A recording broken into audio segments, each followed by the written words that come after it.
Survival in the medieval world was a far cry from the comfort we often take for granted today. There were no smartphones, no fast food, no cozy central heating or air conditioning.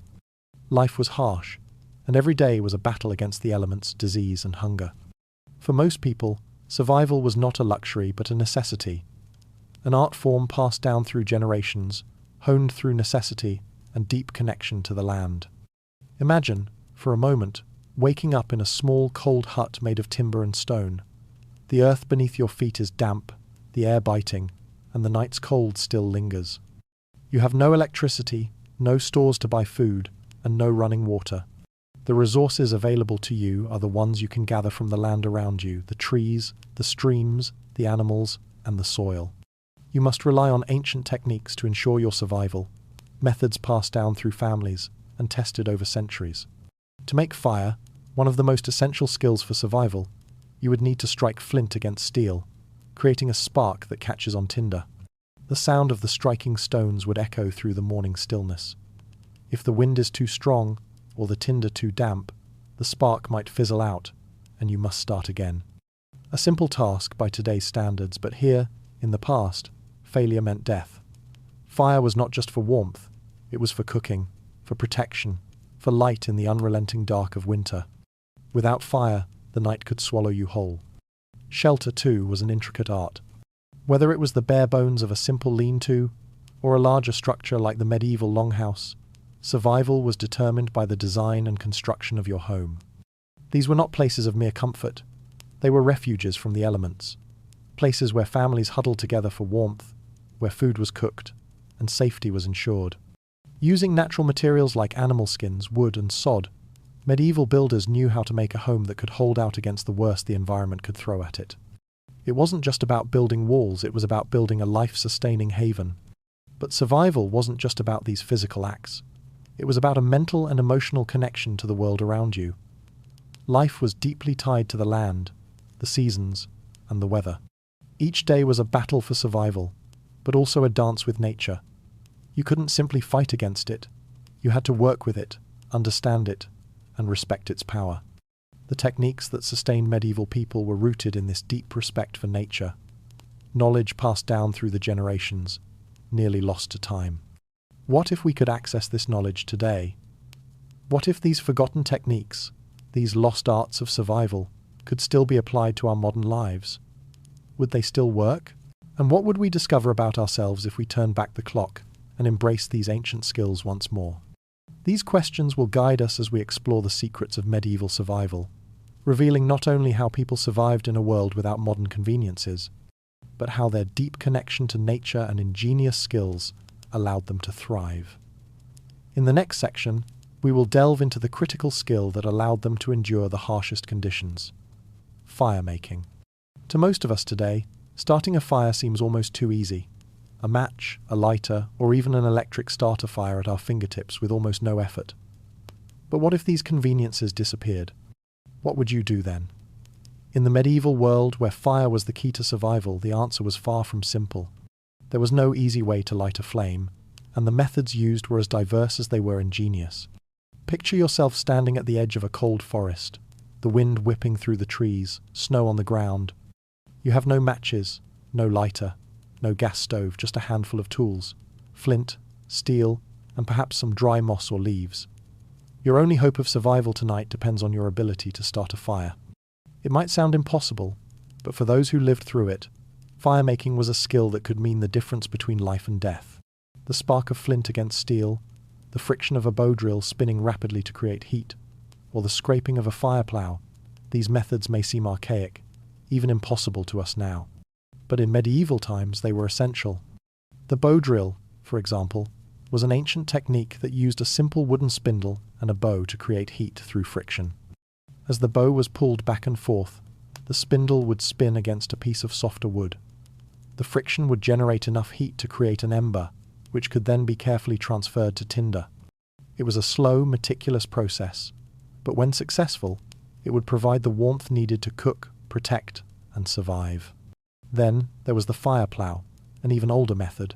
A person would use a sharp-edged tool to scrape across dry wood, producing fine shavings. When done correctly, This process generated enough heat to start a fire, but it required precision, patience, and a deep understanding of the materials. Firemaking was not just about striking a match. It was about knowing your surroundings, understanding the materials at your disposal, and mastering techniques passed down through generations. But even the most skilled firemaker could face obstacles. Wet conditions, a lack of dry tinder, and unpredictable winds could all sabotage a fire-starting attempt. And yet, despite these challenges, the knowledge of firemaking survived the centuries, passed down through generations. In a world where every night was a battle against the cold, this skill was not a luxury, it was survival. Today, we often forget the raw power of fire, the life-sustaining warmth that it provides. But in medieval times, fire was a lifeline. What if we could learn from the ancient methods that have been all but forgotten? What if we could rely on these skills today, when technology falters and nature demands respect? The secrets of firemaking, buried in the past, may still hold the key to our survival. Next, we'll explore another crucial survival skill: building shelter. A fire without shelter is fleeting, but with the right shelter, a fire can become a lasting refuge. How did medieval people craft their homes? And what can we learn from their methods today? Imagine standing at the edge of a dense, unforgiving forest. The trees stretch endlessly in all directions, and the air is crisp, cold, and thick with the scent of pine. You've traveled far from civilization, and the night is approaching. There's no inn, no cabin, only you, the wilderness, and the daunting task of creating shelter. It seems like an impossible task, doesn't it? But for medieval people, this was an everyday reality. Their lives were shaped by the need to build shelter not for comfort, but for survival. Every structure they built had to withstand the elements, protect them from wild animals, and provide warmth and safety in a world where nightfall meant danger. Building shelter in medieval times was far from simple. It wasn't just about stacking some wood and hoping for the best. It required ingenuity, knowledge of the environment, and a deep connection to the land. Structures like the simple lean-to or the more complex longhouse were designed not just for comfort but for endurance. They were built with an understanding of the local environment, using materials found in the area: wood, animal skins, sod, even mud. Take, for example, the medieval longhouse. These structures were masterpieces of survival. They were long, narrow homes, often built with wooden frames and covered with a combination of thatched roofs and sod. They were designed to house entire families, as well as livestock, all in one space. The thatched roof provided insulation, while the thick walls kept the cold at bay. In the dead of winter, the longhouse would be a warm refuge, the warmth from a central fire spreading throughout the entire structure. But what made the longhouse truly unique was its design. It was built to trap heat, ensuring that even the coldest nights would be survivable. In colder regions, medieval people relied on insulation made from animal skins or wool. These materials, while primitive by today's standards, were incredibly effective at trapping heat and keeping the cold out. The use of natural materials in shelter building wasn't just a convenience, it was a life or death decision. The design of these shelters was carefully crafted to ensure that the smallest amount of heat could be maximized, keeping families safe during the brutal winter months. The knowledge of shelter building was passed down through generations, shaping not only survival but the very culture of medieval people. The ability to build shelter from the land, to use what was available in your surroundings, was more than a skill. It was a way of life. As we've seen, medieval survival was a delicate balance between fire, shelter, and food. But in the next section, we'll turn our attention to one of the most critical aspects of survival: food preservation. How did medieval people ensure that they had enough to eat during the harshest seasons? What secrets can we uncover from their ancient techniques? Stay tuned. The medieval winter was a season of dread. When the long, dark months arrived, survival hinged on one thing: food. There were no grocery stores, no refrigerators to keep perishables fresh, no quick runs to a local market. In the harshest climates, entire villages could fall to starvation if proper food preservation techniques weren't employed. For medieval people, survival was not a matter of convenience. It was a matter of life or death. What many of us forget today is that medieval communities were experts in extending the shelf life of food they had to be. They didn't have the luxury of refrigeration or modern canning methods, yet they managed to preserve enough food to carry them through the bleakest of winters. The process was intricate and labor-intensive, but absolutely necessary. As the cold months loomed, every community would begin the work of securing enough provisions. Meat, for example, was often preserved through smoking or salting. Smoking not only added flavor but also drew out moisture, preventing spoilage. Salt, a prized commodity, was rubbed into cuts of meat or fish, drawing out water and making it inhospitable for bacteria. The science behind these methods was simple, yet brilliant. Moisture is the enemy of preservation. Without moisture, the growth of harmful microbes is drastically slowed, allowing food to last much longer. Pickling, another technique that seems to have disappeared into history, was used for vegetables and fruits. The acidic brine, often mixed with herbs and spices, would preserve the produce and provide an extra layer of flavor, offering something fresh when fresh food was scarce. Similarly, fermentation, which we'll explore in a later section, was used not just for preservation but for nutrition. By fermenting foods like cabbage, people created probiotic-rich products that could carry them through the winter months with added health benefits. And then there was drying, the oldest and perhaps most reliable preservation method.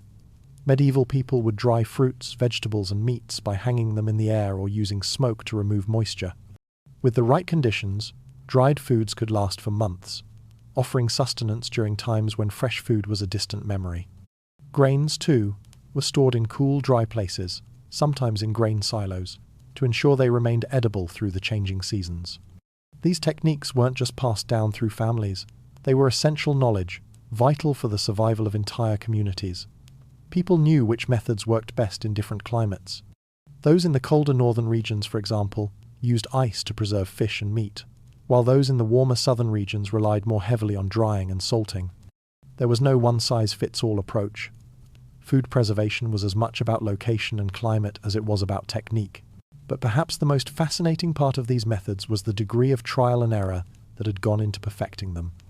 Medieval people were not merely surviving, they were mastering the art of living off the land, understanding that every season brought its own challenges, and that the secret to thriving lay in their ability to adapt.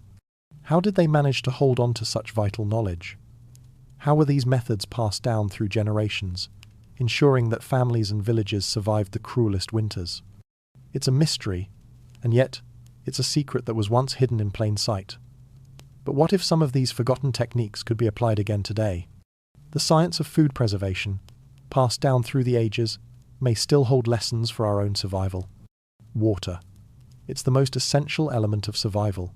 Without it, nothing else matters. Yet, in medieval times, accessing and purifying water was no small feat. Without modern plumbing or even rudimentary filtration systems, people had to rely on the natural sources around them. Streams, wells, and even ice were their lifelines. But sourcing water wasn't enough. They had to make sure it was safe to drink. Streams and rivers, while abundant in many parts of Europe, weren't always reliable sources of clean water. In the bustling cities, where waste was often discarded directly into waterways, the water could be contaminated and unsafe for drinking. But medieval people weren't without their own clever solutions. They understood that boiling water was one of the best ways to purify it. By heating the water to a high temperature, they could kill harmful bacteria and make it safe to drink. This simple method, while often tedious, ensured that communities could survive. For those living in more rural areas, wells were a crucial part of daily life. But even wells could sometimes run dry or become polluted, especially in times of drought. In these situations, medieval people would often turn to natural filtration methods. Charcoal, sand, and gravel were used to filter out impurities from water, creating a rudimentary yet effective system. This method, while crude by modern standards, was surprisingly effective in purifying water and was widely used throughout Europe for centuries. But water wasn't just about accessing it, it was also about storing it. Medieval people had to make sure they had enough water for their daily needs, especially during winter when natural sources could freeze over. Large clay pots and wooden barrels were used to store water for long periods, often in cool, dark places where the water could stay fresh. These containers, made from the earth and the trees around them, were more than just storage devices. They were carefully crafted to ensure that water would remain clean and accessible when it was most needed. What's even more intriguing is how medieval people understood the science of water storage. They didn't have modern refrigeration or advanced preservatives, but they knew that by keeping water cool and away from sunlight, they could slow the growth of bacteria and extend its usability. There's a certain elegance in this simplicity, a deep understanding of how nature works and how to manipulate it to meet their needs. Today, we've largely forgotten many of these methods. We turn on a tap, and clean, filtered water flows into our homes. But what if we could apply some of these ancient techniques in our modern lives? What if, in a world where natural disasters and climate change threaten our resources, the forgotten methods of medieval water purification and storage could offer solutions for the future? The ingenuity of medieval people in the face of such limitations was nothing short of extraordinary. From boiling and filtering to storing water in ways that kept it fresh for months, they mastered the art of survival with the resources available to them. It's a forgotten skill, a lost science, and perhaps a key to our survival today. Next, we'll explore the practice of fermentation, one of the oldest methods of food preservation that went beyond just preserving food. It created nutrition, flavor, and even medicinal benefits. It's a lost art that may hold secrets of long life and vitality, as we'll soon discover. The practice of fermentation is as old as civilization itself. Long before modern preservation techniques, our ancestors discovered that fermenting food could extend its shelf life, create new flavors, and even improve its nutritional value. For medieval people, fermentation was not just a way to preserve food, it was a way of life, a crucial technique that kept them healthy, nourished, and prepared for the harshest winters. Fermentation is the process of using naturally occurring bacteria and yeasts to break down sugars in food, turning them into acids or alcohols that preserve the food and enhance its nutritional profile. It was a method used not only to preserve food, but to make it more digestible and to create new, rich flavors. Sauerkraut, for example, was a common food in Europe during the medieval period. The fermentation of cabbage not only made it last through the winter, but also created a tangy, probiotic-rich dish that was believed to be good for digestion and overall health. In Eastern Europe, kefir, a fermented milk drink, was consumed regularly, not only for its taste but for its health benefits. Medieval people knew that fermentation could be used to create healthful foods that would nourish the body during times of scarcity. The process wasn't just for vegetables and milk. Even fruits could be fermented, turning them into drinks like wine or cider, which were crucial for both nutrition and social gatherings. What's fascinating is that fermentation wasn't just a method of preserving food, it was a form of medicinal care. Fermented foods are rich in probiotics, which are beneficial bacteria that promote gut health and immune function. In a time before modern medicine, these natural fermented foods provided essential nutrients that helped medieval people stay healthy during the winter months. This knowledge wasn't simply passed down as a recipe, it was a vital part of life, a survival strategy that went beyond just keeping food from spoiling. Perhaps the most remarkable thing about fermentation was its role in maintaining balance. Medieval people understood that food preservation wasn't just about storing food, it was about making sure that food provided the maximum benefit, whether through nutrition or medicinal properties. They knew that certain foods, when fermented, would provide lasting energy, prevent illness, and even improve overall health. Today, fermentation has made a comeback, with people rediscovering the health benefits of foods like kimchi, kombucha, and yogurt. What was once a forgotten art is now considered a cutting-edge health trend. But the medieval practice of fermentation wasn't just about health trends. It was about survival. The techniques they developed ensured they would have enough food to make it through the long winter months, with added health benefits that modern diets often overlook. As we move from the world of food preservation, we now turn to the next chapter of medieval survival defense. How did people protect their homes and communities from the dangers of the world around them? The weapons and strategies they used are just as vital to understanding survival as the preservation of food and water. In the popular imagination, medieval combat often boils down to the image of knights clashing with swords and shields, their heavy armor clanging as they battle on the fields of Europe. But if we take a deeper look, we see a much more intricate and sophisticated world of weaponry, one far more advanced than we typically imagine. Beyond the iconic sword lies an array of innovative and highly specialized weapons that played a crucial role in the survival of those who wielded them. Medieval blacksmiths, with their anvil and hammer, were masters in crafting weapons of remarkable precision and design. Take, for instance, the crossbow, a weapon that appeared simple at first glance but held incredible power. Unlike the traditional longbow, which required years of practice to master, The crossbow allowed even the most inexperienced warriors to deliver deadly force with minimal training. Its mechanical nature made it a potent weapon for siege warfare, capable of piercing armor that would have withstood the arrows of a bow. The bolts it fired, heavy and compact, could penetrate wooden doors, stone walls, and even chain mail.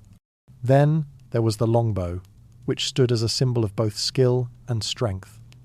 While its efficiency and power were widely recognized, it also required remarkable physical endurance. The longbow's design allowed archers to fire arrows with great range and accuracy, making it an essential weapon in medieval battles. But what makes it truly remarkable was the craftsmanship that went into making these bows. Each bow was unique, carefully crafted from yew wood, shaped and strung to fit the specific needs of the archer. It wasn't just a weapon, it was a finely tuned tool of war, capable of changing the course of battles with one well-placed shot. But it wasn't just the bow and crossbow that were instrumental in combat. The halberd, a pole weapon combining the cutting edge of an axe with the thrusting point of a spear, was a lethal tool in close combat. Often wielded by foot soldiers, it was perfect for striking down cavalry or breaking through armor. The halberd was the Swiss Army knife of medieval weaponry, a versatile, deadly tool designed to adapt to any battlefield situation. And then there were the siege weapons. The trebuchet, for example, was a marvel of medieval engineering. A massive contraption designed to hurl large stones or flaming projectiles, it could break down castle walls with precision. The trebuchet wasn't just a brute force weapon, it was an art form, its design requiring careful calculation and mechanical understanding. These siege engines were the ultimate symbol of power in medieval warfare, their power to devastate cities and fortifications, a testament to the ingenuity of the time. What may surprise you is that these weapons were not merely tools of destruction, they were symbols of power and survival. In an age of constant conflict, the ability to wield these weapons and the craftsmanship behind them meant the difference between life and death. The weapons of the medieval world were much more than instruments of war. They were the embodiment of an entire culture's resilience, skill, and ingenuity. The complexity and sophistication of medieval weaponry make it clear that the people of that time were not merely surviving, they were mastering the art of combat in ways we still don't fully understand. What if these ancient weapons were far more advanced than we think? What secrets still lie buried in the history of these ingenious creations? With these weapons in mind, it's time to look at the physical spaces where survival was fought. The castles, walls, and fortifications that defended entire kingdoms. Let's now move on to how medieval societies protected themselves from invaders and kept their homes and people safe. In the medieval world, protection was not a luxury, it was a necessity. Castles were more than just the homes of the nobility, they were strategic fortresses designed to withstand sieges, attacks, and the relentless tides of war. The construction of these castles was a work of both art and science, blending architecture with military strategy to create structures that were as much about survival as they were about status. Imagine standing in the shadow of a massive stone wall towering above you, its surface cold and unyielding. These walls, often several feet thick, were designed to withstand the battering of trebuchets, the slashing of swords, and the relentless pounding of siege towers. The walls weren't just meant to keep invaders out, they were a physical manifestation of power, a declaration that no force could break through. But it wasn't just the thickness of the walls that made castles so impregnable. It was the design, the strategic placement, and the careful planning behind them. Castles were often built on elevated ground, providing a natural advantage over any would-be attackers. The higher the castle, the more difficult it was for enemies to approach undetected. At the foot of these towering structures, moats were dug, often filled with water, making it nearly impossible for siege engines to reach the walls. And for those who managed to cross the moat, there was always the drawbridge, an ingenious device that could be raised to prevent invaders from entering. Castles were designed with a deep understanding of the enemy's tactics, and every element from the towering walls to the defensive features like the drawbridge was built to counteract those threats. Inside, castles were not just fortifications, they were hubs of medieval life. They housed not just the nobility, but entire armies, craftsmen, and even the families of soldiers. The design of these fortresses took into account both defense and daily life, ensuring that even during a siege, life could continue. The kitchens, stables, and storage areas were all tucked inside the protective walls, ensuring that supplies were kept safe and could sustain the castle's inhabitants for long periods. But what makes these fortifications truly remarkable was the understanding of engineering that went into their construction. Medieval architects and builders knew how to use materials like stone and timber in ways that would maximize both strength and durability. They understood the principles of load-bearing and weight distribution, allowing them to construct towers and walls that could endure centuries of attacks. These castles weren't just built to last for a generation. They were designed with the foresight that they would stand for centuries, outlasting the very people who built them. The strategic brilliance behind these fortifications is evident in how well many castles have survived to this day. They remain as monuments to an era where the art of defense was mastered through both intellect and craftsmanship. What if the secret to surviving a medieval siege lay in the design of these ancient fortresses? What if these structures, so often seen as symbols of power, were also the key to understanding medieval survival? As we leave behind the mighty castles, let's focus on the more intimate side of survival. Not everyone had access to the thick stone walls of a fortress. In fact, for many people, survival came down to personal combat, a skill that could mean the difference between life and death when invaders came knocking at the door. Let's now turn our attention to personal defense and the forgotten combat techniques that kept people safe. While the castles and fortifications of the medieval world were built to withstand sieges and protect entire communities, the true test of survival often came down to the individual. Not everyone had the luxury of armor or a sword, and in times of chaos, survival depended on far more than just grand weapons or fortified walls. For many, survival was a deeply personal affair, reliant on skills that could turn the simplest tools into weapons of life or death.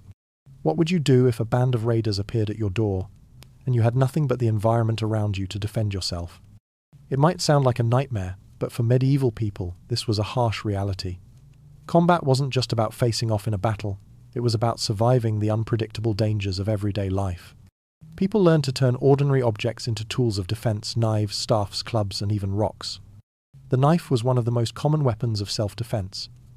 A simple, easily carried blade could be used not just for cutting, but for fighting. Medieval people knew how to wield a knife in close combat, using it to defend themselves against larger, stronger opponents. It wasn't about skill with a sword or the strength to wield a mace. It was about understanding the power of leverage, positioning, and precision. Staffs and clubs were similarly accessible. In rural areas, where weapons were often out of reach, people relied on these tools to defend themselves. A staff could be used for both offense and defense, its length providing both reach and power. The knowledge of how to fight with such a simple tool was passed down through generations, turning these humble objects into instruments of survival. What's even more intriguing is the art of unarmed defense. In medieval times, it was not uncommon for people to learn techniques for defending themselves without a weapon. This wasn't just about strength. It was about using an opponent's own momentum against them, using their body and position to create an advantage. These techniques were passed down through families and communities, becoming a vital part of everyday survival. For those who lived in small villages or rural areas, danger could strike at any moment. There were no armies to defend them, no castles to retreat to. They had to rely on their own wits, their ability to adapt, and their skill with whatever tools were available. It was this personal, intimate combat knowledge that ensured survival during times of unrest, when the world outside the walls seemed to be falling apart. What if the key to surviving medieval life wasn't in the weapons you wielded, but in the skills you mastered with what you had? Perhaps, in today's world, we've overlooked the simple, practical techniques that were essential for those who lived on the edge of survival. As we leave behind the weapons and defense strategies, we'll now move to the more subtle skills of survival, the medicinal practices that helped people heal and stay healthy in a dangerous, disease-ridden world. In the medieval period, medicine was a deeply practical yet mysterious practice. Without modern hospitals, pharmaceutical companies, or even basic scientific understanding of germs, survival depended heavily on what nature could offer. The average medieval person had to rely on natural remedies and the knowledge passed down through generations of herbalists, wise women, and apothecaries who, in many cases, were the only sources of medical help. The most common approach to healing in medieval times involved plants, herbs, and concoctions derived from the natural world. Garlic, for example, was a powerful remedy for a variety of ailments. It was often used to treat infections and was believed to have properties that could combat the plague, an ever-present threat in medieval Europe. Ginger was another widely used herb, praised not only for its ability to ease digestive problems, but also for its perceived ability to warm the body and fight off colds. These seemingly simple herbs were the cornerstone of medieval medicine, their powers passed down through communities, where knowledge was shared not through written records but through spoken word and hands-on teaching. But it wasn't just about treating the body. Many remedies focused on the mind and emotions, acknowledging a concept we often overlook today, that health wasn't just physical, but spiritual and mental. Lavender, for instance, was used to treat anxiety, stress, and even insomnia, with its calming effects believed to soothe both body and spirit. This recognition that the body and mind were connected, that healing required attention to both, was ahead of its time in many ways. At the heart of medieval medicine was the healer. Whether a village wise woman, an herbalist, or an apothecary, these practitioners held an almost mystical status. They weren't just experts in plants, they were trusted members of their communities, respected for their wisdom in curing ailments that no one else could. In some cases, they were the ones called upon not just for everyday sicknesses, but for life and death situations, such as the sudden outbreak of illness or injury. They used their knowledge of herbs, plants, and even animal products to create remedies that could heal wounds, alleviate pain, and restore health. Interestingly, many of these remedies were remarkably effective, so much so that some medieval treatments continue to be used today, albeit with modern refinements. What's fascinating is how much of this knowledge was based on trial and error, passed down through generations, and developed through the practical needs of survival. Medieval healers weren't just relying on superstitions. They were honing a craft that allowed them to keep people alive in times of incredible hardship. What may be even more surprising is that some of the cures used by medieval healers were so advanced that they could treat wounds and illnesses that modern medicine couldn't touch. The wisdom of these healers was both simple and profound, grounded in nature's power and the deep understanding of how to harness it. Imagine the forgotten techniques they used, methods that could help us even today. What if the ancient remedies of the past still hold the answers to some of our most common ailments? As we move on from the natural remedies of medieval healers, we'll take a darker turn. The medieval period was also steeped in superstition and fear, elements that heavily influenced the practice of medicine. The next section will dive into how these beliefs shaped the healing process, and how the lines between medicine, magic, and religion often blurred in the minds of the people. In the medieval period, medicine was far more than just physical remedies. It was intertwined with the mystical, the supernatural, and the divine. People of the time believed that illness wasn't merely the result of germs or infection, but often the work of malevolent forces, curses, or spiritual imbalances. Healing, therefore, wasn't just about curing physical ailments. It was about restoring harmony between the body and the world around it. Superstition played a crucial role in health practices. Medieval people often believed that illness could be caused by evil spirits or witchcraft. Curses were seen as potent forces, capable of causing disease or misfortune, and many sought the help of wise women or shamans to protect them from these dark influences. Charms, potions, and amulets were frequently used, believed to ward off evil spirits and restore health. Some even carried talismans made of iron, a material believed to possess protective powers, or use spells that were said to drive out illness. Interestingly, these magical practices weren't seen as separate from real medicine. Instead, they often went hand in hand. Herbs and remedies were frequently paired with rituals, prayers, and spells.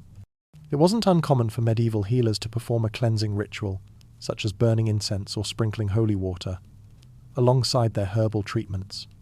They understood that mental and spiritual well-being played as much a role in healing as the physical. In fact, belief itself was often considered a healing tool. The power of faith, prayer, and positive energy was believed to drive out illness just as effectively as any tincture or potion. The concept of the wise woman is particularly fascinating. While they were revered for their knowledge of plants and healing, they were also believed to possess mystical powers. Some were thought to have the ability to cast spells, predict the future, or communicate with spirits. These women held an important place in their communities, but their practices could also lead to suspicion. If a healer's remedies didn't work, or if misfortune struck a family, rumors of witchcraft could quickly surface, leading to persecution. The medieval mind didn't draw a sharp line between the physical and the supernatural. Illness was as much a spiritual issue as a physical one. In times of disease or injury, people turned not only to herbal remedies, but also to prayer, faith, and magical rituals. Some even believed that only divine intervention could cure certain illnesses, especially those considered incurable by human means. Could it be that some of these magical practices held a grain of truth? Were certain beliefs in healing so ingrained because they were effective in some way, even if we can't fully understand it? What if the power of belief itself could aid healing, just as it helped people endure suffering and fear? As we step away from the magical world of medieval healing, we'll explore how social status and role influenced survival. The survival of a community wasn't just about healing, it was about every person's contribution. The next section will shed light on the complex social structures that determined who lived, who thrived, and who merely survived. The medieval world was built on a delicate balance of social roles and duties, where survival depended on the contributions of every member of society. From the lowliest peasant to the most powerful lord, each person played a part in keeping the community alive.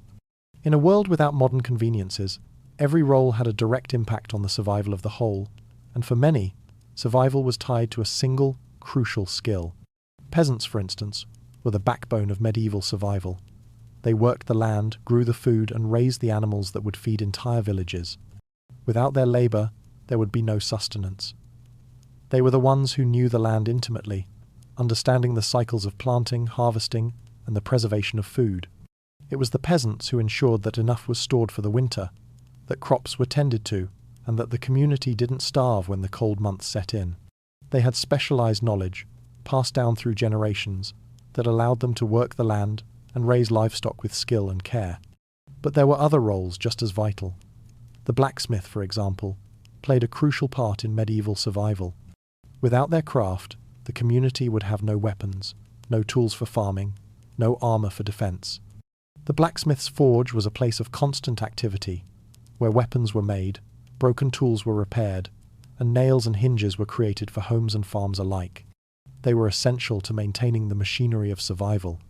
At the top of the social ladder were the lords and nobles, who often controlled the land and had the power to mobilize armies. While their survival was tied to the loyalty and labor of those below them, they were also responsible for organizing defenses and maintaining order in times of war or crisis. Their role wasn't about physical survival in the same way it was for peasants or artisans. It was about strategic oversight and governance. But they depended on the knowledge and labor of those beneath them to ensure that their estates and domains flourished. In between these extremes were the tradespeople, the merchants, the healers, and the artisans. These people played roles that were equally important but often less visible. They crafted the goods that kept society running, traded with other communities for supplies, and ensured that the infrastructure of medieval life remained intact. In medieval times, survival wasn't just about the strongest person outlasting the others. It was about each individual understanding and fulfilling their role. Every job, no matter how seemingly small, was vital for the survival of the entire community. What if the key to medieval survival was hidden in these forgotten jobs, roles that might seem insignificant but were essential to the functioning of the whole? As we move from the roles of survival in medieval life, we'll begin to explore how these ancient practices have influenced modern survival strategies. The next chapter will take a look at the lasting legacies of medieval knowledge and how these forgotten skills continue to shape the way we approach survival today. The past holds secrets, buried beneath centuries of forgotten history. The skills and techniques that medieval people relied on for survival, often considered lost or obsolete, are now being resurrected by modern scholars, historians, and survivalists alike. What was once common knowledge, passed down through generations, now lies dormant, waiting to be rediscovered. It's as if the key to surviving today's challenges might already exist in the past, hidden in plain sight. Historians and archaeologists have been on a fascinating journey to recover these lost practices. Through the lens of experimental archaeology, they are not just studying ancient texts or artifacts, but actively recreating the very techniques that once ensured survival. By reconstructing medieval fire-making methods, for example, researchers have gained a better understanding of the challenges people faced in starting a fire with nothing but flint and steel. Through trial and error, they've revived the ancient art, demonstrating that these forgotten methods still work even today, when we have more modern conveniences. Similarly, survivalists are breathing new life into medieval techniques, often relying on the same methods their ancestors used to preserve food, purify water, and build shelter. These practices, often considered primitive by contemporary standards, are proving to be surprisingly effective in modern-day survival scenarios. In fact, many of the skills that were once commonplace, such as foraging, shelter building from natural materials, and crafting tools by hand, are now seen as valuable in the context of modern-day prepping, self-sufficiency, and sustainability. The rediscovery of medieval skills isn't just about practicality, it's about understanding the ingenuity of those who lived centuries ago. We're uncovering the brilliance of people who had no electricity, no advanced technology, and yet managed to survive some of the harshest conditions imaginable. How did they do it? And more importantly, what can we learn from their methods? The work of those resurrecting these ancient practices shows that there's much more to medieval life than what we've been taught, a hidden world of knowledge waiting to be uncovered. But this revival isn't limited to historians and survivalists. It's a cultural movement, an acknowledgement that the past still has something to offer in our increasingly unstable present. As modern technology has brought with it a sense of convenience, it's also made us increasingly vulnerable, reliant on systems that can fail in the face of crises, like natural disasters or social upheaval. The medieval world, with its deep connection to nature and self-reliance, offers a stark contrast to the fragility of our modern lives. The secrets of medieval survival might not just teach us how to endure, but how to thrive when the conveniences of the modern world are no longer available. The idea that the answers to our survival might already exist in the past is both unsettling and inspiring.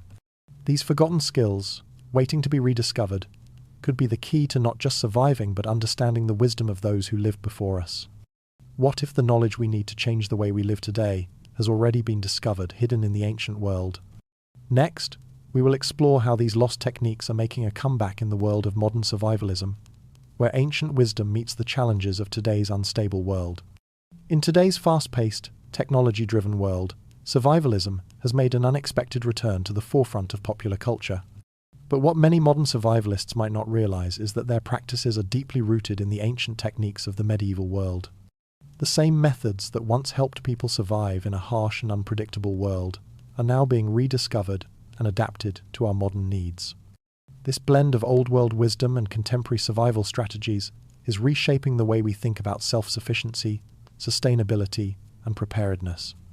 The revival of medieval survival skills has been fueled by a growing desire to reconnect with the land and live more sustainably.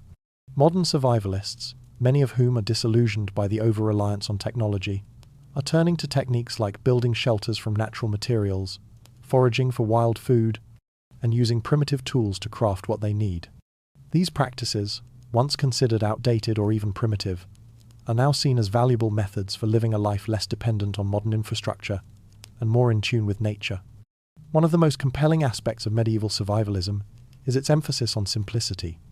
In a world where technology often leads us further away from nature, many survivalists are finding peace and satisfaction in returning to the basics. They're learning how to build shelters using only the materials available in their environment, much as medieval people did. They're foraging for food, crafting tools by hand, and embracing the ancient art of preserving food without refrigeration. This shift towards simpler, more sustainable living isn't just a trend. It's a movement aimed at creating resilience in an uncertain world. What's particularly fascinating is how these techniques have become a form of rebellion against the technological dominance of the modern age. As our dependence on digital devices, fast food, and mass production grows, so too does the desire to escape it, to reconnect with the earth and with ourselves. Medieval survival practices offer a way out of this cycle, showing us that true survival doesn't lie in gadgets or complex systems, but in the ability to live with what nature provides. This resurgence of medieval survivalism isn't confined to isolated communities or fringe movements. It's becoming mainstream, with documentaries, books, and survival courses dedicated to reviving the ancient skills that were once the foundation of everyday life. Survivalists and homesteaders alike are learning how to grow their own food, purify water, and make their own clothes. What was once considered an old-fashioned way of life is now a sought-after skill set, and the lessons learned from the medieval past are proving to be more relevant than ever. The appeal of medieval survivalism is clear. In a world that often feels out of control, these ancient practices offer a sense of grounding and security. They remind us that, in times of crisis, it's not the complexity of technology that will save us, but our ability to reconnect with the earth and its natural rhythms. The survival skills of the medieval world could very well be the key to living sustainably in the modern age. As we move from medieval survivalism to the practical application of these techniques in modern-day technology, we'll explore how these ancient practices have influenced the tools and systems we rely on today. The connection between the past and present is more profound than we might realize. While medieval survival skills were once seen as outdated, they have had an unexpected and lasting impact on modern technologies and industries. From water purification and fire-starting techniques to food preservation and metalworking, medieval practices continue to influence the tools and systems we rely on today.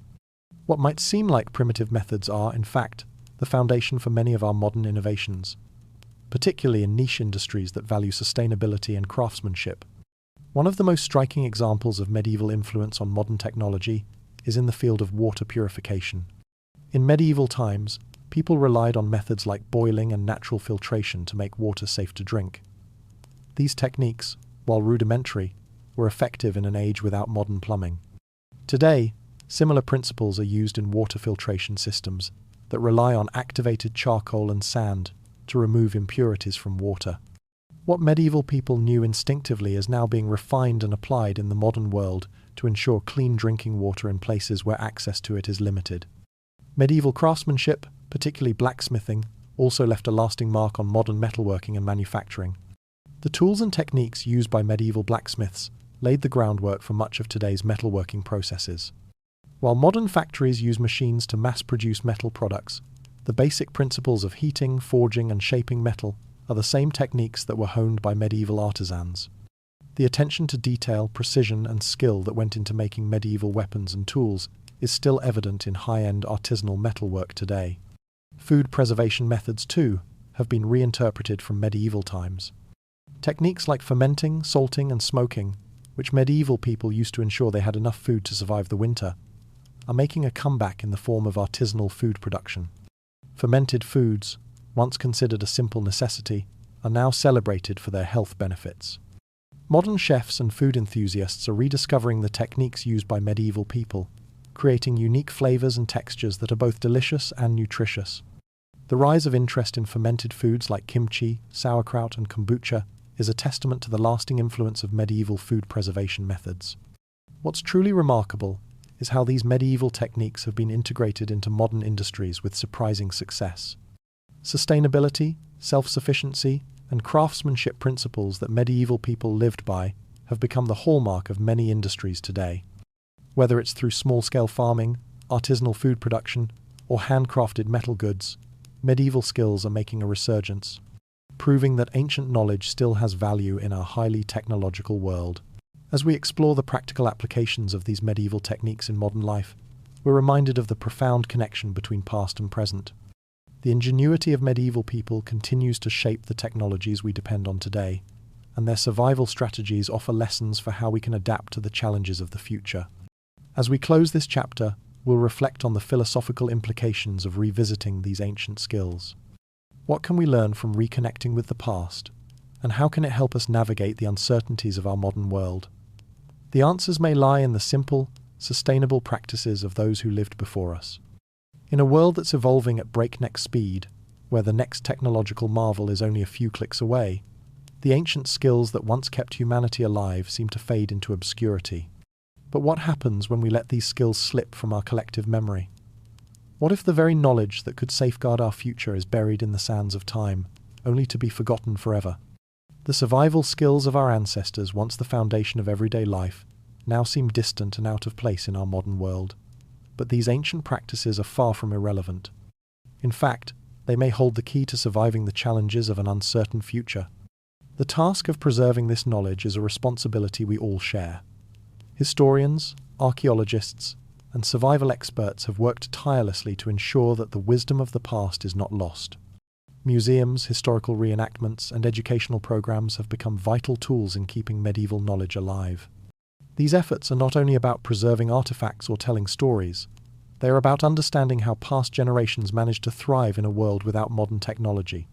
From fire starting to food preservation, these skills were the foundation of survival lessons, learned through hardship and trial, passed down over generations. Through experimental archaeology, modern scholars have begun to recreate these ancient techniques, bringing them back into the light. By revisiting fire-making methods, for example, Archaeologists have not only uncovered the mechanics of creating fire from scratch, but have also rediscovered the mindset that allowed medieval people to persevere in a world with no electricity or instant solutions. Similarly, the techniques for preserving food from pickling to drying are being revived, offering us a glimpse into a more sustainable way of living that doesn't rely on refrigeration or industrial food systems.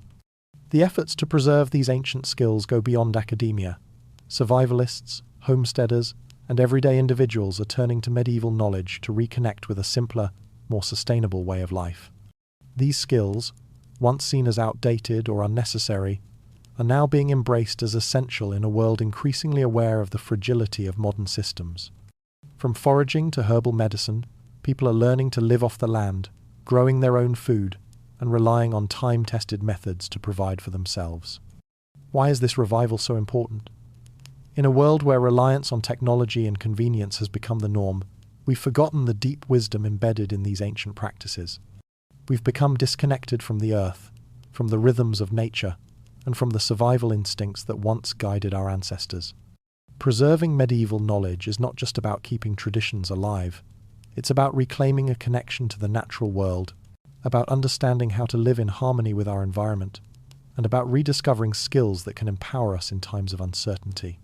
What if the survival techniques of the past could still help us today? What if the wisdom of ancient healers, farmers, and artisans holds the answers we need to thrive in a world of climate change, economic instability, and technological reliance? The knowledge is there hidden in the past, waiting to be rediscovered, but it's up to us to ensure it's not lost to time. As we explore the revival of these skills, we'll turn our attention to how modern survivalists are bringing medieval techniques into the present. These forgotten skills aren't just relics of history. They're alive, adaptable, and more relevant than ever. Reconnecting with the past doesn't mean living in the past.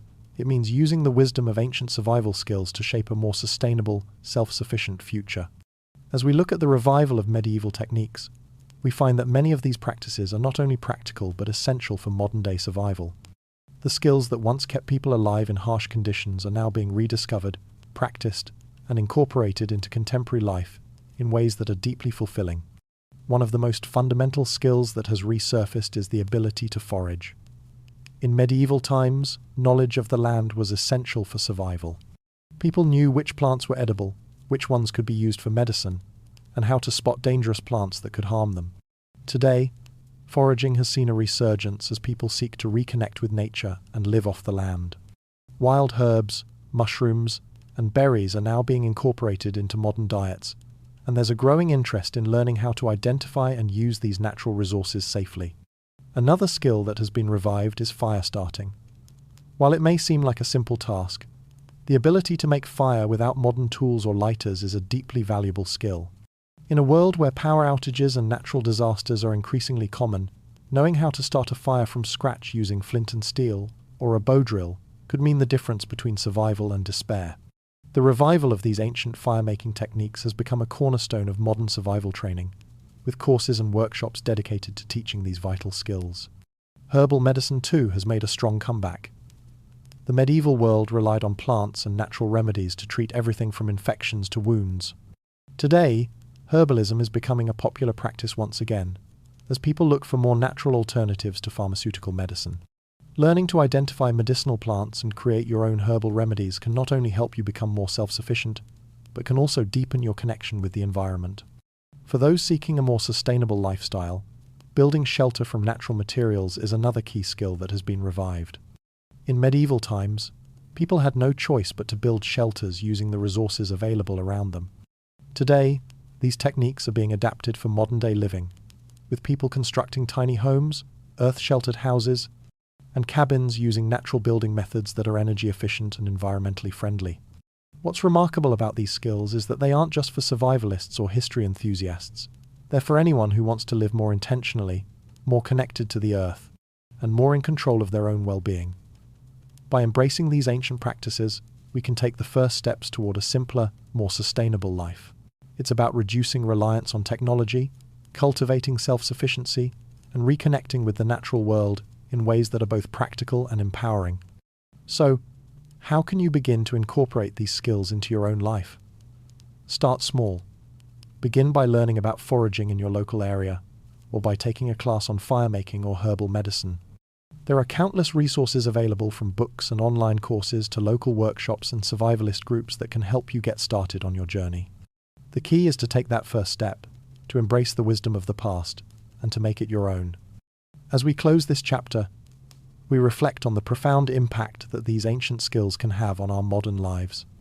By reconnecting with the past, we open the door to a future where we are more resilient, self-sufficient, and in tune with the world around us. As we bring this journey to a close, it's important to reflect on the deeper significance of rediscovering and embracing the lost survival skills of the past. The medieval world, with its reliance on nature, ingenuity, and resourcefulness, offers us lessons that are more relevant today than ever before. In a world where technology often isolates us from our environment, where convenience has become king and our dependence on complex systems grows by the day, it's easy to forget the power and wisdom that lie in the simplest of practices. The survival skills we've explored, from firemaking and food preservation to foraging and herbal medicine, were not just tools for getting by. They were ways of life. They were deeply tied to the rhythms of the earth, to the changing seasons, and to the community. They taught people how to live with the land, how to respect it, and how to make use of its resources in sustainable ways. In many ways, these skills are more than just practical knowledge. They're a reminder of a time when human beings were closely connected to the natural world. In our fast-paced, tech-driven lives, we've lost that connection. We've forgotten how to truly live in harmony with our environment, relying instead on systems that we barely understand. The medieval world offers us a glimpse into a life lived more simply, where survival wasn't guaranteed but was earned through knowledge, effort, and respect for the earth. But perhaps the greatest lesson that medieval survival offers is the importance of resilience. In a world that seems increasingly unpredictable, from climate change to political instability, the ability to adapt, to live self-sufficiently, and to be resourceful is more important than ever. By reconnecting with the lost wisdom of the past, we can better prepare for the future, not just physically, but mentally and spiritually. The future of survival might very well lie in the past. The forgotten knowledge of medieval survival, the very practices that allowed people to live through plagues, famines, and wars, holds the key to surviving an uncertain world. But this knowledge is not just for survivalists or preppers. It's for anyone who is willing to take the time to rediscover the ancient skills that have sustained humanity for centuries. As we close the documentary, we leave you with this thought. What if the answers to our most pressing challenges are already within our reach? What if, in the wisdom of the past, we find the keys to a more resilient and sustainable future? The past has much to teach us, and the time to listen is now. The natural world has always been a powerful force in human survival. But in the medieval period, it was everything. It wasn't just a backdrop for life. It was the very foundation of it. Medieval people lived in a time where nature was both ally and adversary, offering everything from the food they ate to the materials they used for shelter, clothing, and medicine. In this world, survival depended not on modern technology, but on the intimate knowledge of the land, a knowledge passed down through generations, honed by necessity, and steeped in respect for the environment. Medieval people understood nature in ways we often overlook today. They observed the changing seasons, noting the subtle shifts in the weather and the behavior of animals. Their connection to the earth was rooted in survival, and they learned to live in harmony with the cycles of nature. This relationship wasn't just practical, it was spiritual. People saw themselves as stewards of the land, knowing that in order to thrive, they had to respect the environment that sustained them. From the forest's bounty to the stream's life-giving waters, medieval survivalists were expert naturalists. They knew which plants could heal, which could poison, and when to harvest them for maximum potency. Herbs like garlic and sage were cultivated not only for flavor, but for their medicinal properties. Wild berries, mushrooms, and roots were foraged for food or medicinal uses, transforming the landscape into a veritable pharmacy. The knowledge of these plants was not just based on trial and error. It was a sophisticated understanding of ecosystems and the intricate ways plants, animals, and humans interacted. Perhaps most striking is the respect with which medieval people treated the environment. They didn't just take from nature, they worked with it. For instance, their hunting practices were deeply intertwined with the rhythms of the animal world. They understood when to hunt, ensuring they didn't deplete local wildlife. Similarly, their farming methods were rooted in sustainable practices, rotating crops to preserve the soil's fertility, and never overexploiting the land. This ancient wisdom, forged by centuries of experience, offers us a profound lesson in balance, a lesson we seem to have forgotten in the modern world. The technological advances of today have distanced us from nature's rhythms, leading to an ever-growing reliance on systems that often exploit the environment for short-term gain. The medieval people lived in a world where survival depended on the natural world's rhythms, and their practices were designed to keep them in tune with those cycles. What if the secret to thriving in today's world lies in reconnecting with the past, in learning how to live in harmony with the land once again? Could the ancient wisdom of medieval survival offer us a blueprint for a more sustainable, resilient future? It's a question that feels more urgent now than ever before. With this foundation of respect for the natural world, we will now dive into the specific ways medieval people used natural resources for survival. Starting with one of the most fundamental skills, foraging. Let's explore how they gathered food and medicine from the land, and how these ancient practices are being revived today. Foraging was not just a practice in medieval times, it was essential for survival. In an age before grocery stores and modern agriculture, people depended on the land for sustenance. Whether it was wild fruits, roots, herbs, or mushrooms, medieval people knew the land's bounty intimately when to harvest, what was safe to eat, and which plants held the power to heal. Foraging was a skill that kept people alive through the harsh winters and lean seasons when other food sources were scarce. But foraging was more than just a necessity. It was an art form, passed down from one generation to the next. Medieval people studied the landscape, learning where certain plants grew and how to identify them. They knew that the wild herbs growing along the forest edges could be used to treat wounds. The mushrooms found in shaded areas could either nourish or poison, and the roots hidden deep in the soil could offer sustenance in times of hunger. Garlic, for instance, was revered not just as a culinary ingredient, but as a powerful remedy for infections and colds. Its antibacterial properties were well understood, and it was often used to ward off illness. Similarly, medieval people harvested berries and fruits from the wild, using them both for food and for their medicinal qualities. These foods weren't just a source of nutrients, they were a key component of medieval healing practices, often incorporated into tinctures, teas, and poultices. The modern resurgence of foraging speaks to a growing desire to reconnect with the land and live more sustainably. As interest in local organic foods has increased, so has a revival of the ancient practice of foraging. Today, many people are rediscovering the benefits of wild food and medicine, tapping into a wealth of knowledge that has been long forgotten in an increasingly urbanized world. Foraging has become more than just a hobby for some. It's a lifestyle, a way to reconnect with nature and become more self-sufficient. But foraging isn't just about food. It's about building a relationship with the environment, learning to read the landscape, and understanding the interconnectedness of nature. It teaches patience, observation, and respect for the resources we often overlook. Foraging, when done responsibly, allows us to tap into nature's abundance without depleting it. This was a principle medieval foragers understood deeply. They didn't take more than they needed, and they knew that over-harvesting could have dire consequences for the ecosystem. What if we could all learn to forage as our medieval ancestors did? Not just for sustenance, but for a deeper connection to the world around us.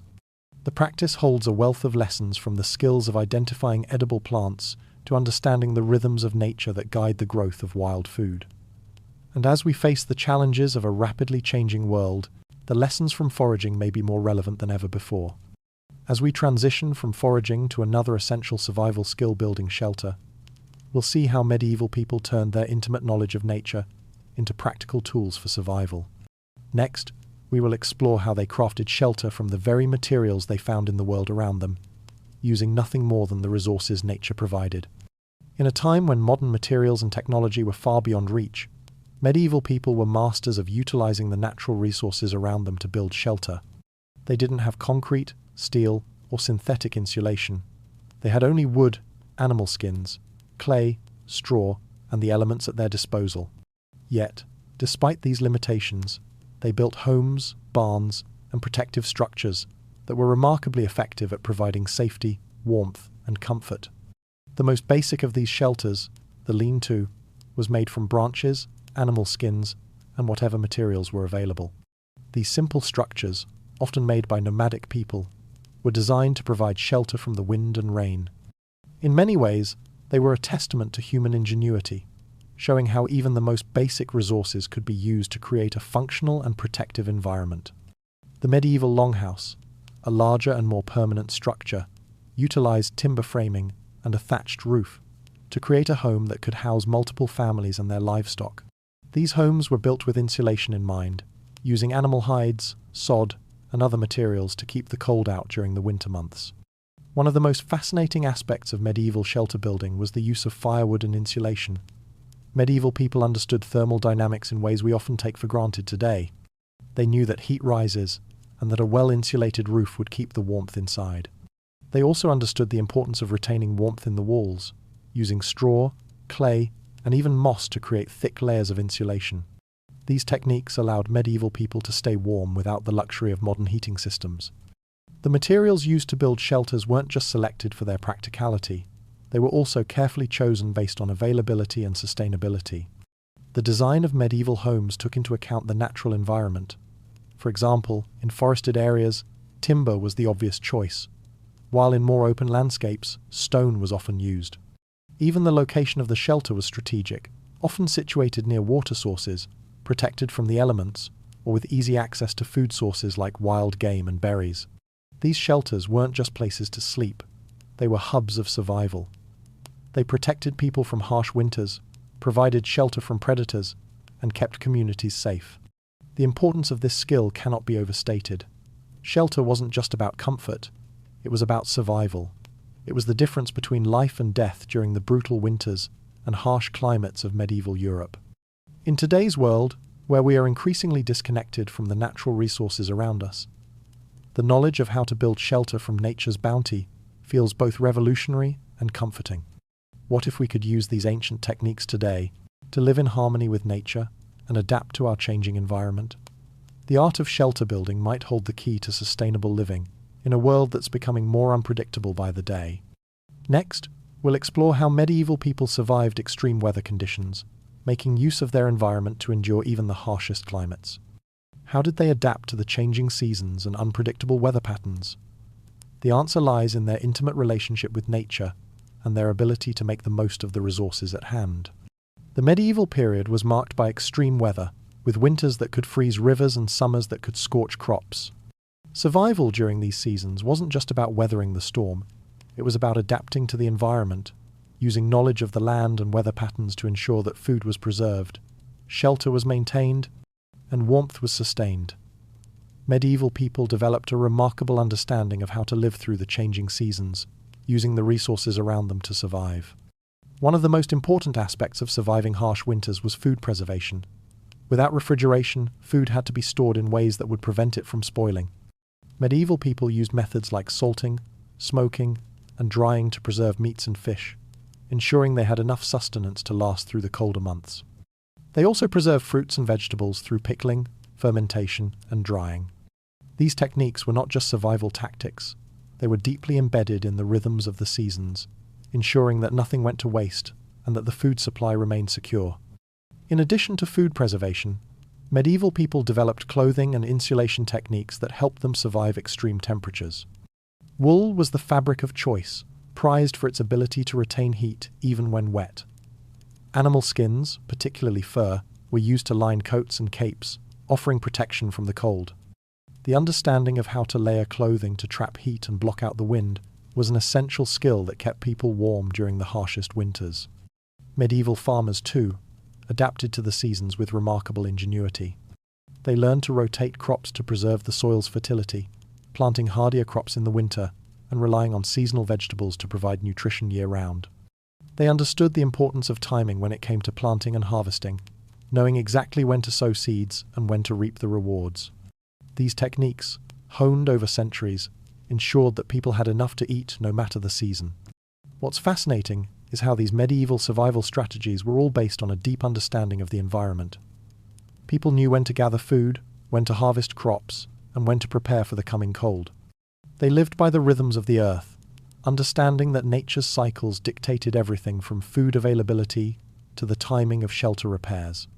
As we look at these ancient survival strategies, we begin to understand that the key to surviving extreme weather isn't modern technology or complex systems. It's about understanding the land, adapting to its rhythms, and using the resources at hand to build resilience. The knowledge of medieval people offers us a powerful lesson. The natural world is not something to fight against, but something to work with. And in a world that faces increasing climate instability, these lessons might be more valuable than ever. Next, we'll explore the role of medieval agriculture in sustaining entire communities and how farming practices evolved to meet the challenges of survival. This will offer a deeper look into the skills medieval people used to feed themselves and their families, ensuring they could endure even the harshest seasons. Agriculture was the heartbeat of medieval survival, the foundation on which entire communities rested. In a time without modern machinery or fertilizers, people depended on the land, the soil, the weather, and their labor to provide everything they needed to survive. Farming wasn't just a job. It was a way of life that shaped everything from the food on the table to the structure of society itself. In this challenging world, farmers worked tirelessly with rudimentary tools to cultivate the crops that fed families, villages, and even entire nations. Medieval farming was an intricate and seasonal process, deeply connected to the rhythms of the land. People cultivated essential grains like wheat, barley, and oats, which were staples of the medieval diet. These grains were used to make bread, porridge, and ale, and were often the foundation of every meal. But farming was not limited to just grains. Vegetables like peas, beans, and cabbage were also grown, providing much-needed nutrition, especially during the harsh winter months when fresh produce was scarce. Fruits like apples, pears, and berries were grown for both sustenance and preservation, offering variety to an otherwise monotonous diet. Perhaps one of the most sophisticated practices of medieval farming was crop rotation. Unlike the single-crop farming practices of today, medieval farmers understood the importance of rotating crops to maintain soil health. They would plant legumes, such as beans, after grains to replenish the nitrogen in the soil. This simple yet effective method helped prevent soil depletion, ensuring that the land could continue to produce year after year. Medieval farmers also made use of fallow land, leaving fields empty for a season to allow the soil to recover naturally. The concept of crop rotation wasn't just a survival tactic. It was a sophisticated understanding of how ecosystems work, a lesson that modern agriculture could learn from. Farmers also adapted their farming techniques to the local environment. In hilly or mountainous regions, terraces were built to prevent soil erosion and maximize arable land. In lowland areas, irrigation systems were developed to manage water flow, ensuring crops received the necessary moisture during dry spells. Even in harsh northern climates, medieval farmers developed ingenious methods for growing food. They would use greenhouses or cold frames to protect tender crops from frost, and they developed ways to store vegetables like root crops in pits to preserve them for the winter. The knowledge of the land, passed down through generations, was invaluable to survival. Farmers didn't have access to the synthetic fertilizers or modern pesticides that we use today, but they had something more profound, a deep understanding of the land's needs and cycles. Their relationship with the environment was one of respect, as they worked in harmony with the seasons to ensure that the earth could continue to provide for them. What if the key to sustainable farming today lies in the techniques used by medieval farmers? Could these ancient practices, which have stood the test of time, offer solutions to the challenges of modern agriculture? The medieval farming methods of crop rotation, soil management, and local adaptation might hold the answers to creating a more resilient, sustainable food system in an increasingly uncertain world. As we move forward, we'll explore how the medieval diet was shaped by these farming practices. What did people eat to sustain themselves through the harshest winters? How did food production shape medieval life and society? Let's delve into the diet of the medieval world and uncover the surprising answers. The medieval diet was as diverse as it was practical, shaped by the availability of local resources and the rhythms of the seasons. For those who worked the land, food wasn't just a means of survival. It was a reflection of their environment, their social status, and the ingenuity they applied to preserve what nature offered. But the medieval diet wasn't the same for everyone. Social class, geography, and season played significant roles in determining what people ate. For peasants and common folk, the diet was simple, relying on what could be grown, foraged, or raised in the local environment. Bread made from wheat, rye, or barley was the staple of most meals, often accompanied by porridge made from oats or peas. These grains were often stored in large quantities, ensuring that families had food to eat through the long winters. Vegetables, like cabbage, onions, and turnips, were common, as they could be grown in the cold months and stored for winter. Legumes, such as peas and beans, were also crucial, not just as a food source but as a way to enrich the soil through crop rotation. Meat, though, was a luxury for most peasants. Only those who owned livestock, or those in wealthier communities, had regular access to meat. For the wealthy, the medieval diet was much more diverse, with large quantities of meat, particularly pork, beef, and venison gracing the table. Exotic meats, such as boar or game birds, were reserved for the nobility and royalty. Fish was also common, especially in coastal areas or for those near lakes and rivers. It was often preserved through salting, smoking, or drying, ensuring a steady supply of food throughout the year. The medieval diet was not just about calories. It was a reflection of culture and status. Spices, which were expensive and rare, were highly sought after by the elite. Spices like pepper, cinnamon, and cloves were used not only to enhance the flavor of dishes, but also as symbols of wealth and sophistication. The rich would also indulge in fruits like apples, pears, and berries, which were often turned into pies or preserved through drying and canning. Preservation techniques were crucial for ensuring that food lasted through the long winters. In an era without refrigeration, medieval people relied on methods such as salting, pickling, smoking, and drying to store meat, fish, fruits, and vegetables. These methods were vital for survival, as they allowed people to keep food for months after the harvest. Cheese, butter, and other dairy products were also stored for winter, with milk often turned into cheese or curds to prolong its shelf life. What did medieval people eat to survive the harshest winters? The answer lies in the preservation techniques that ensured they had enough food to make it through the cold months. The surprising ingenuity of medieval food preservation may hold valuable lessons for how we can approach food sustainability and preservation today. Next, we'll take a deeper look into how trade and commerce played a crucial role in the medieval food system. How did food, resources, and ideas flow across Europe, influencing diets and survival strategies? Let's explore how trade shaped the medieval world and its survival tactics. In the medieval period, the world was far more interconnected than we often imagine. People didn't just survive in isolated communities, they were part of a vast network of trade routes that spanned continents, connecting Europe, Asia, Africa, and beyond. These routes were not only conduits for goods, but for the exchange of knowledge, survival techniques, and cultural practices. From the Silk Road to the Hanseatic League, medieval trade routes enabled the global movement of essential items like spices, textiles, and metals. But they also facilitated the sharing of ideas that were crucial for survival. One of the most famous trade routes of the medieval world was the Silk Road, which linked China with Europe, passing through the Middle East and Central Asia. The Silk Road wasn't just a path for luxury goods like silk and spices. It was also a lifeline for the transfer of knowledge. Techniques in medicine, metallurgy, and agriculture travelled along these routes, with herbal remedies from China and Persia being introduced to European markets. Similarly, metalworking techniques, particularly in iron and steel, spread across continents, influencing the design of weapons and tools that were essential for survival. In the northern parts of Europe, the Hanseatic League created a network of merchants who controlled trade across the Baltic and North Seas. This group of powerful trading cities wasn't just focused on economic gain. They also exchanged knowledge about everything from boat building to food preservation. The trading hubs of this period served as centers of innovation, where different cultures came together, blending practices and technologies to create more effective survival strategies.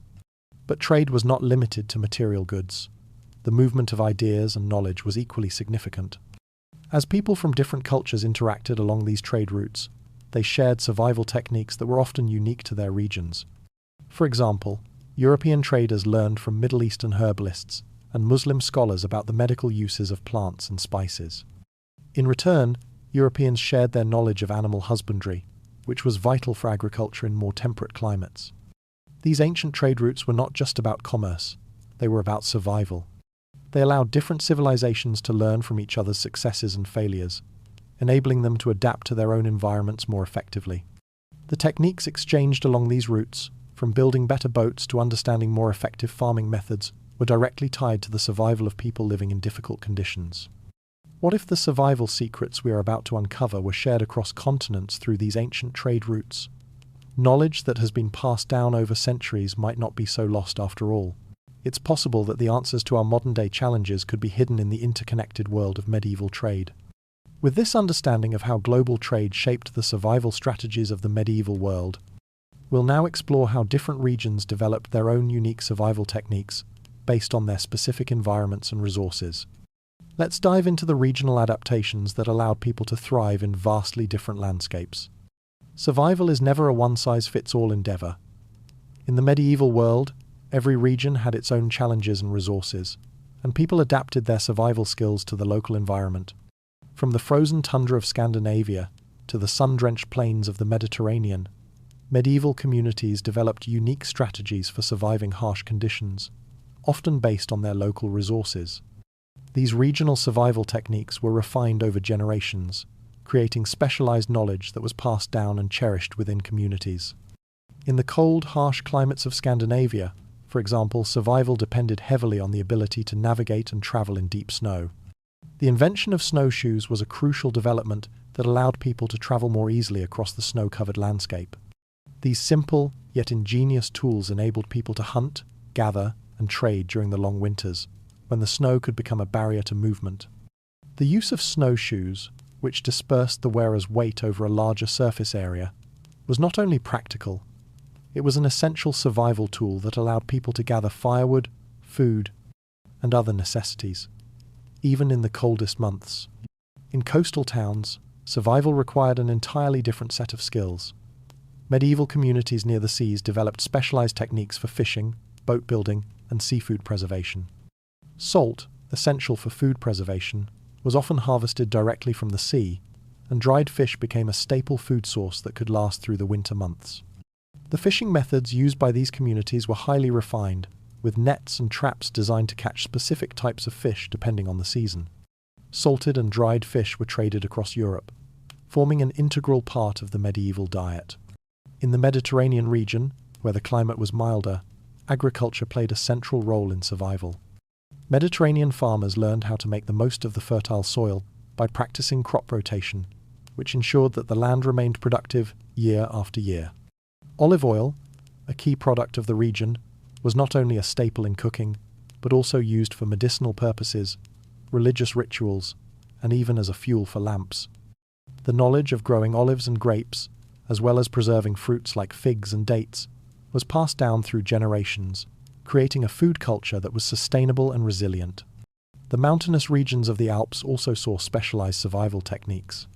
People in these areas adapted to harsh conditions by developing advanced techniques for mountain farming, creating terraced fields to combat erosion and maximize the use of limited arable land.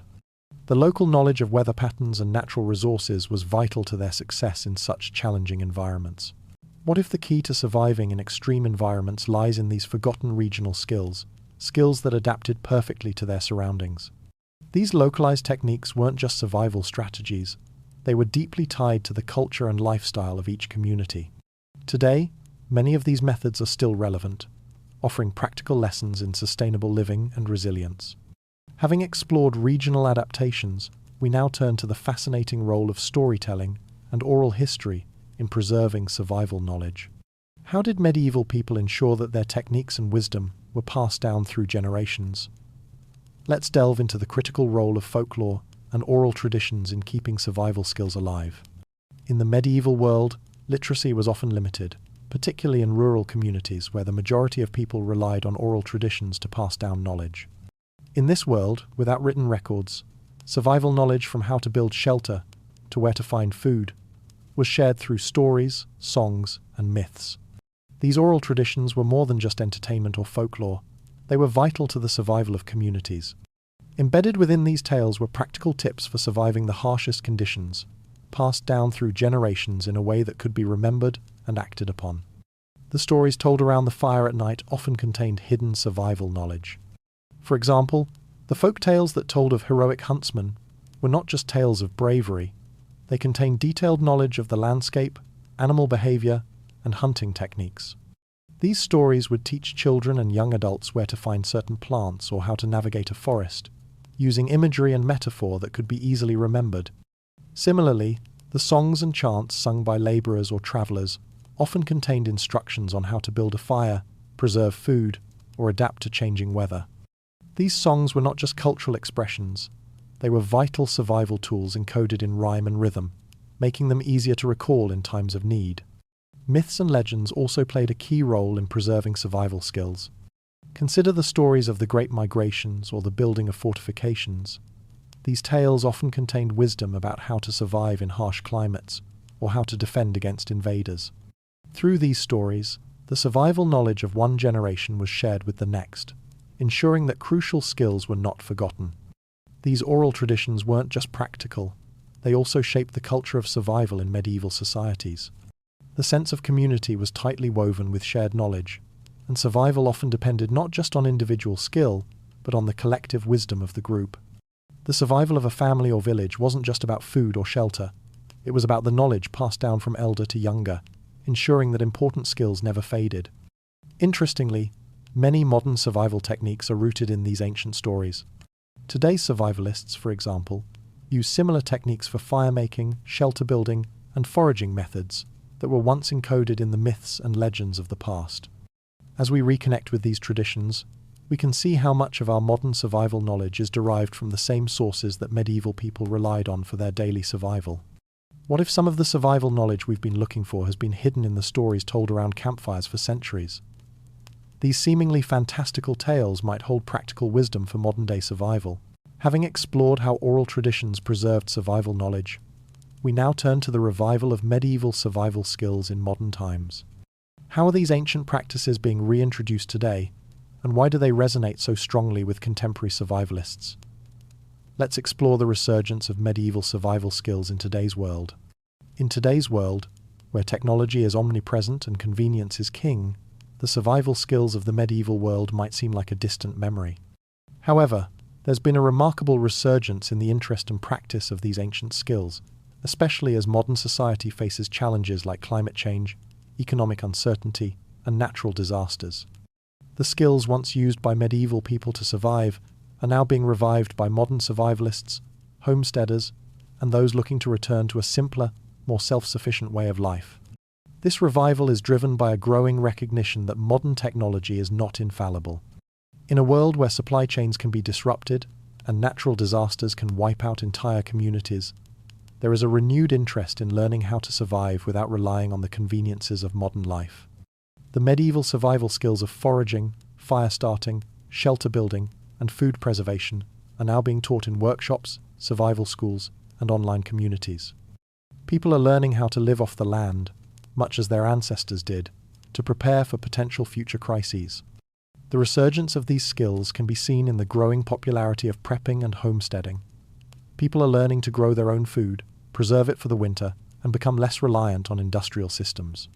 Historical reenactments, too, have played a role in this revival, with modern enthusiasts recreating medieval lifestyles to experience firsthand the skills that were essential for survival. These reenactments offer a practical and immersive way for people to learn the survival techniques of the past, from forging metal tools to building medieval-style shelters. Modern survivalists are also finding inspiration in the ancient techniques of metalworking, herbal medicine, and animal husbandry that were developed centuries ago. For example, medieval blacksmithing techniques are being revived by modern artisans, who are crafting tools, knives, and weapons in much the same way their ancestors did. Similarly, herbal medicine, once the domain of wise women and apothecaries, is experiencing a revival, as people turn to nature for remedies to health issues that modern medicine often overlooks. What if the survivalist movement today could be traced back to medieval times, where people learned to live off the land and prepare for the worst? The medieval skills that were once essential for survival are now being rediscovered and adapted to the challenges of the 21st century. As we face an increasingly uncertain future, these ancient techniques offer a blueprint for resilience, self-sufficiency, and sustainability. In the final chapter, we'll reflect on the long-term importance of preserving these medieval survival skills for future generations, and explore how these ancient practices can guide us as we move forward into an uncertain future. In an era marked by rapid technological advancements, it's easy to overlook the wealth of knowledge that has been passed down through generations. Yet, in the face of climate change, economic instability, and natural disasters, the skills that once allowed civilizations to survive and thrive are more relevant than ever. Medieval survival skills, from food preservation to shelter building, offer timeless wisdom that could be the key to our future survival. These ancient practices were born out of necessity, tested by time, and honed through generations. Preserving them is not just a matter of historical interest. It's an essential step toward ensuring a more resilient, self-sufficient future. The growing global interest in sustainability, self-reliance, and preparedness is a direct response to the uncertain future we face. As modern systems grow increasingly complex and fragile, there is a renewed desire to reconnect with simpler, more sustainable ways of living. Medieval survival techniques such as foraging, animal husbandry, and natural medicine are once again being recognized for their relevance in a rapidly changing world.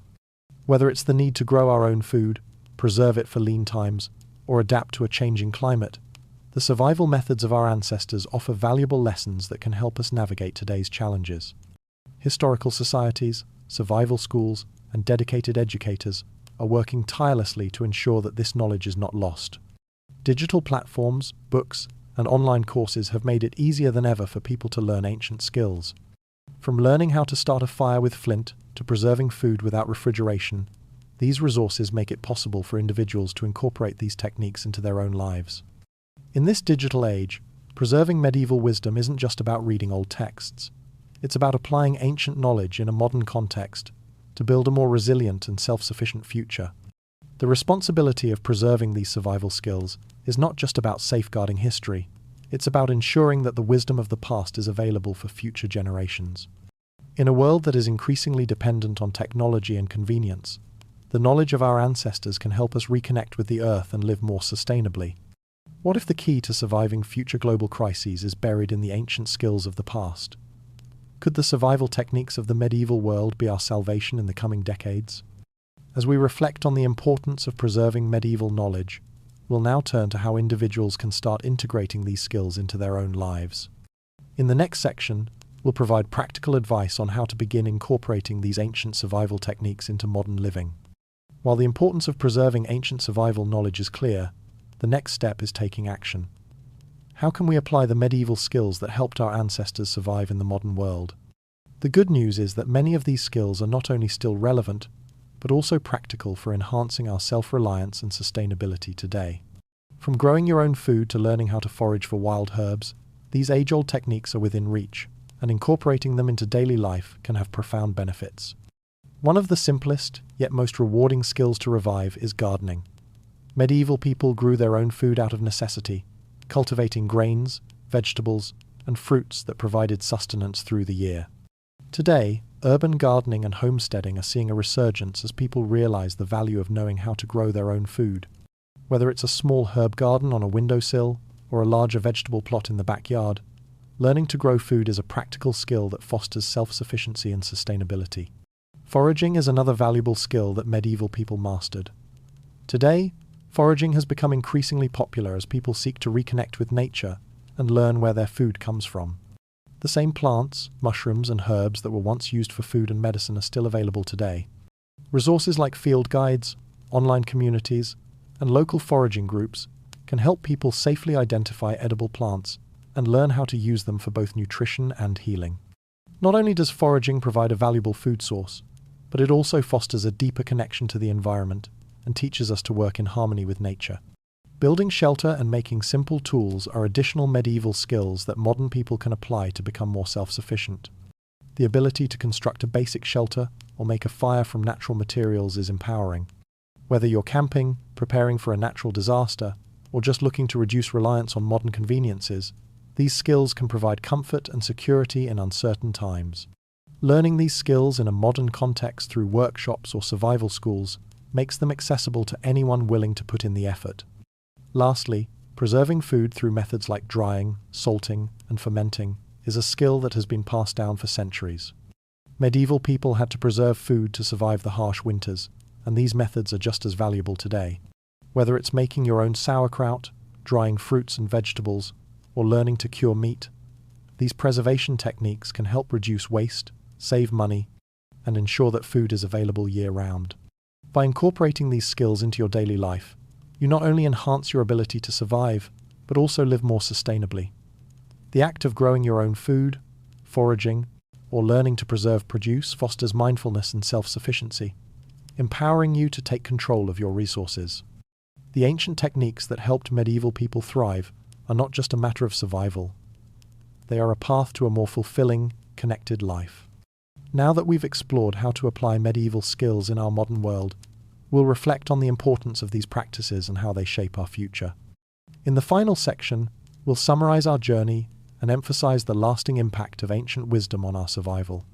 As we conclude our journey through the lost survival skills of the medieval world, it's clear that these ancient techniques are more than just relics of the past. They are a treasure trove of wisdom that holds relevance today. From foraging and food preservation to shelter building and fire-making, the survival skills practiced by medieval people were not just necessary for survival. They were expressions of resilience, ingenuity, and a deep connection to the land. These skills allowed entire civilizations to endure through harsh conditions, limited resources, and unpredictable weather, and they still hold profound value in our increasingly uncertain world. In modern society, where technology often distances us from the natural world, we've lost much of the intimate relationship that medieval people had with their environment. Yet, as we face global challenges like climate change, economic instability, and the fragility of modern infrastructure, it becomes clear that the solutions to many of our problems may lie in the ancient practices of the past. By rediscovering and applying the survival skills of the medieval world, we are not only reconnecting with history, but also strengthening our ability to navigate the uncertainties of the future. The medieval techniques we've explored, from growing our own food to preserving it for the winter, from foraging to building shelter, are not just about surviving, they are about thriving. They are about living in harmony with the earth, respecting its resources, and understanding the cycles that govern life. These skills were born out of necessity, but they also reflect a profound understanding of how to live sustainably. In a world that is rapidly changing, there is much we can learn from the past, and the lessons of the medieval world offer a pathway to a more resilient, self-sufficient future. The knowledge of medieval survival skills isn't just for the past, it's for the future. By embracing these ancient practices, we not only ensure our own survival, but also enrich our understanding of history, human ingenuity, and the importance of sustainable living. The choice is ours, to remember or forget. As we close, let us remember that the skills passed down through the generations are not just survival tools. They are cultural legacies that connect us to our ancestors, our environment, and each other. The revival of these skills is not only a return to simpler times, but a step forward toward a more resilient and mindful future. In a world where uncertainty looms large, the ancient wisdom of the past may hold the keys to a better, more sustainable world for future generations. Thank you for joining us on this journey through time. Let us continue to learn, share, and apply these vital skills, ensuring that the knowledge of the past survives and thrives in the future.